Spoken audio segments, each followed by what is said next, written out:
All right, what's up, guys? True Combo here. UFC 324 just happened, and let's talk about it. All right, so for my picks, I did okay. I went 8-3 parlay wise. Man, there were some just huge upsets parlay wise that I didn't think was gonna happen. That kind of screwed me over. A couple of the money lines that I also picked also didn't win, so that kind of screwed me, but that's okay. Let's talk about it. All right, let's talk about each fight play by play. Well, first things first, the fight that got canceled today, Michael Johnson versus Alexander Hernandez. Really weird stuff, guys. Apparently it was canceled due to weird betting things going on. I knew there was something weird going on when I want to say Tuesday there was props available to bet on for this fight. And then today when I went to go bet on the fight, there was no props, and then the fight got canceled. Michael Johnson was doing weird betting ads. I don't know, guys. So it got canceled. If the fight was gonna go shady, it would have been a bad look. So I understand why they canceled that. So yeah, but besides that, we started with a crazy buzzer beater knockout. Ty Miller knocking out Adam Fugit. I knew Ty Miller was gonna win this one. This felt like a kind of like a showcase fight. And yeah, man, right at the horn, he knocked out Adam Fugit, man. I mean, it wasn't like a flatline KO, but Adam Fugit didn't really have anything for him. So yeah, that fight was great. Josh Hokit, man, I predicted he was gonna get the finish, but holy crap, this fight was it felt like a more like athletic version of I don't know if you guys have ever seen the Dada 5000 versus Kimbo Slice and Bellator. It felt like a more athletic version because Josh Hokit, I mean, this fight still looked like it was in slow motion. Definitely has good cardio despite being a heavyweight. He looked good out there, but like I said, this fight was just in slow motion. It's like if Kimbo Slice never got tired and it was just Dada 5000 like dying and like collapsing to the octagon floor. Yeah, that's basically what this fight was. But at least Josh Hogan made it up for having a hilarious post-fight interview with Joe Rogan. I definitely think Josh Hogan, star-wise, I don't know about skill-wise yet, because he's very athletic. He has good skills. I just like to compared to like a Gon or like an Aspinall, I don't know. However, I mean, there's just not a lot of talkers right now, and especially in the heavyweight division, we need somebody to sell fights in that division, and I think he's a future star. So I'm really glad he got the win, and that was one of the picks, including also Ty Miller. So Ty Miller and Josh Hogan I got right.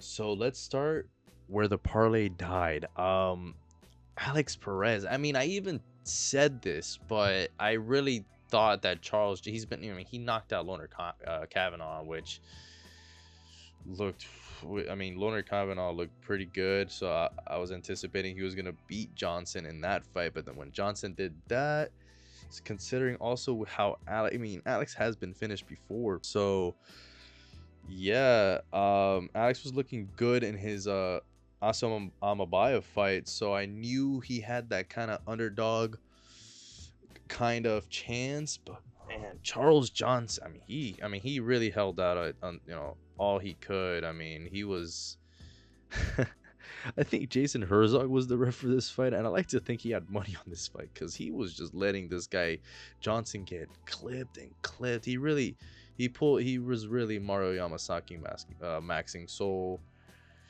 yeah, disappointed because I had Charles Johnson as a money line in my parlay, but good for Alex. He mentioned this was the last fight on his contract, so good for him. He had to finish it with a bang. Now this fight, Nikita Krylov versus Modestas Bukauskas, man, it was just such a unusual fight. I had Modestas by knockout, but man, Krylov was really below maxing, man. I bet either on Bukauskas on money line And I think I had another parlay with this fight going under 1.5, because Kralov's fight always win or lose, he ends in the first round. And yeah, Krylov, but look, giving credit to Krylov, he looked good, man. He looked fantastic in this fight. Yeah, no, no, and it was, he got a. This is another fight where he got another buzzer beater finish in here, and yeah, it was a great fight.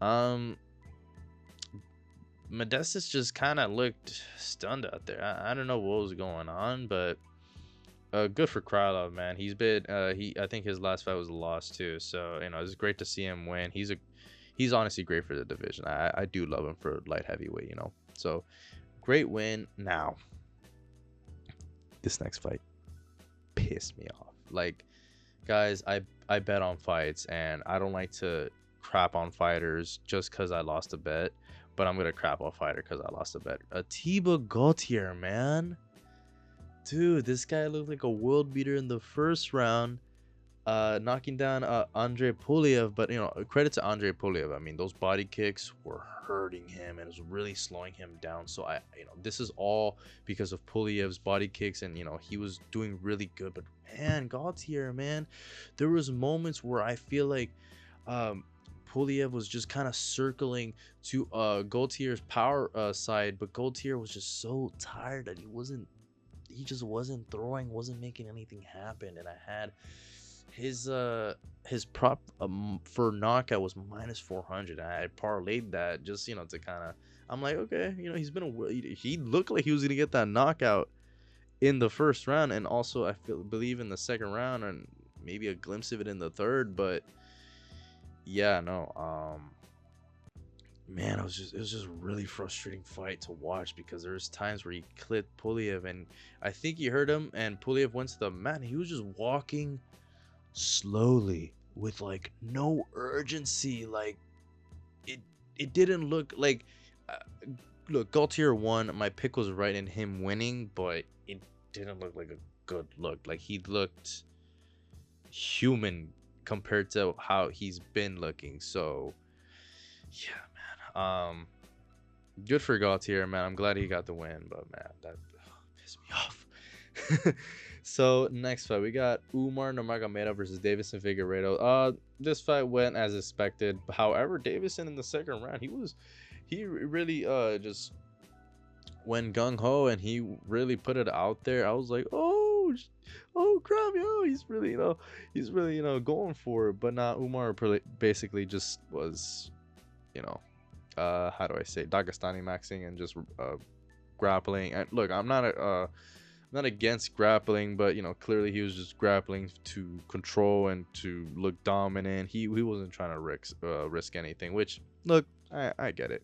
I understand. He needed that win. He couldn't look, even though Davison was like kind of making him look weak in the last portion of the second round. I mean, he was kind of catching him, but still, dominant performance by Umar, so good for him. Main card. So far in the prelims, okay, we got 2 picks wrong, and then the main card we have 1 pick wrong. Sort of wrong. Sort of wrong, but I saw it kind of going this way, but we'll get to that. Anyways,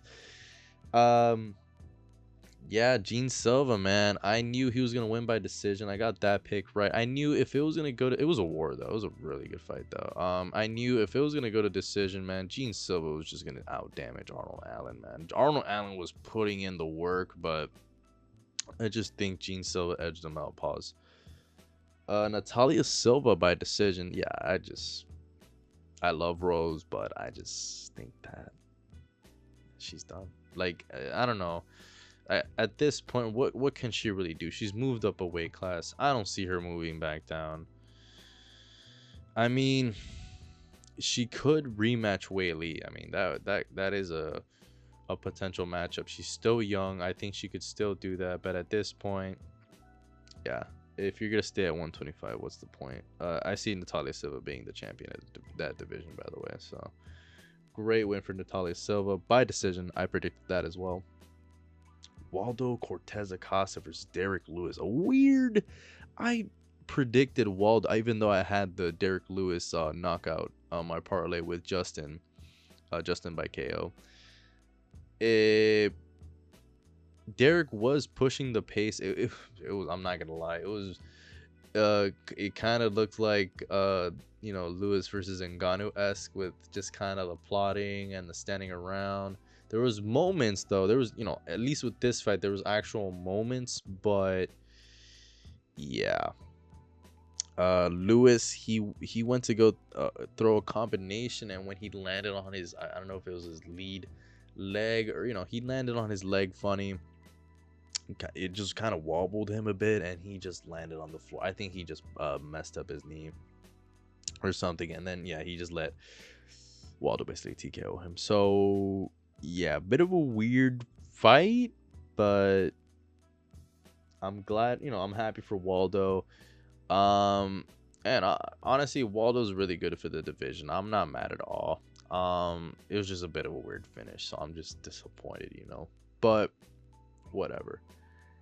Next fight, man. It was a great fight in my opinion. Sean O'Malley versus Song Yadong, man. Just a very just technical striking match. Both guys, I believe, had moments, but I predicted Sean O'Malley was gonna get the decision. I don't think a Song is very tough. Fight was very close though. I believe I had Sean in the first, and then Song was doing enough in the second to warrant him that round, and then Sean was just putting in, I'm not gonna say a clinic. I mean, I'm gonna say he was doing what I said, and Sean was just keeping Song at distance, really just throwing those straights. And, I mean, he was busting up his nose, you know. When Sean was doing a great job at just dealing the damage, doing what needs to be done. I would have loved for him to get the finish, but honestly, I think that's just credit to Song's toughness. It has nothing to do with Sean's power or anything. I don't believe Yadong has been finished in the UFC, at least by a knockout. He's been finished by a knockout before in his career, but not in the UFC. So great wit for Sean. Funny, he was like, I don't know, Marab deserves it, but if y'all want to give me the rematch, we know they're gonna give him the rematch. So come on, are you kidding me, bro? They're like, screw you, Marab. They're gonna make Marab fight like Umar again, or something like that, man. Unfortunately, if we're getting Justin versus Patty as a main event, then we're probably gonna get Sean versus Piotr, which I don't care. I want to see that fight. Great win for Sean though. I called that one right on the money. Sean by decision. Main event, man. I want to say I called it, but I did pick Patty by sub, so I'm gonna take the loss on that. However, I did say that Justin's not washed, guys. I believe I said he was 11-3 as an underdog. Sorry, I was wrong. He was 7-3. Now he is 8-3 as an underdog, and yeah, Justin got this one by decision, man. And first of all, huge shout out to Patty, man. His chin. I was talking crap, saying Scousers don't get knocked out, but I don't know. Justin might, you know, find that opening, because I mean, he did it in this fight. He was leaving his chin up, man, and that's a problem. I called it in the fight. He was Brian Ortega maxing, man. Patty Pimblett is basically a lightweight, even though Brian Ortega now is in lightweight, but you get what I'm saying. He's a lightweight Brian Ortega, and I don't know, man.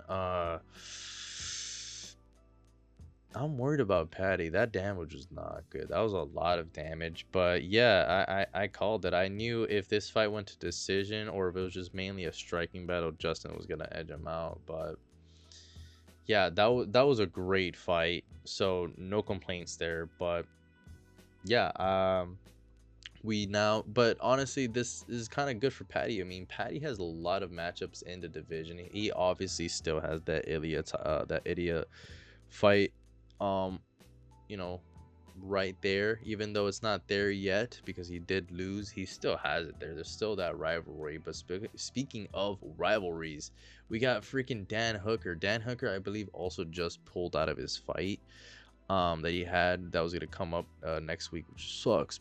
But for sure, He's gonna pull out Patty. He's gonna heal up, and they're gonna do Dan Hooker versus Patty Pimblett, which that's a heated rivalry. I mean, they've been talking a lot of crap about each other. So in the long run, Patty's got 2 rivalries. He's fine.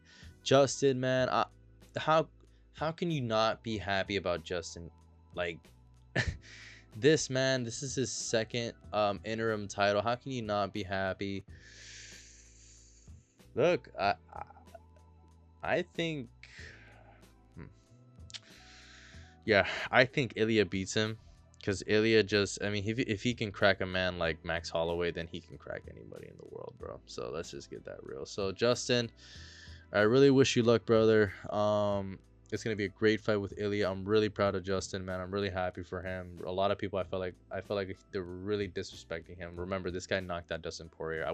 Dustin Poirier is one of my favorite fighters, but yeah. Alrighty, guys. So that was my fight recap. I really hope you guys, if you guys want some parlays, let me know in the comments what you guys won. What bets did you guys pick that were crazy that won? Show me all the love in the comments, guys. Please let me know. Till then, next week we got the next card. Peace.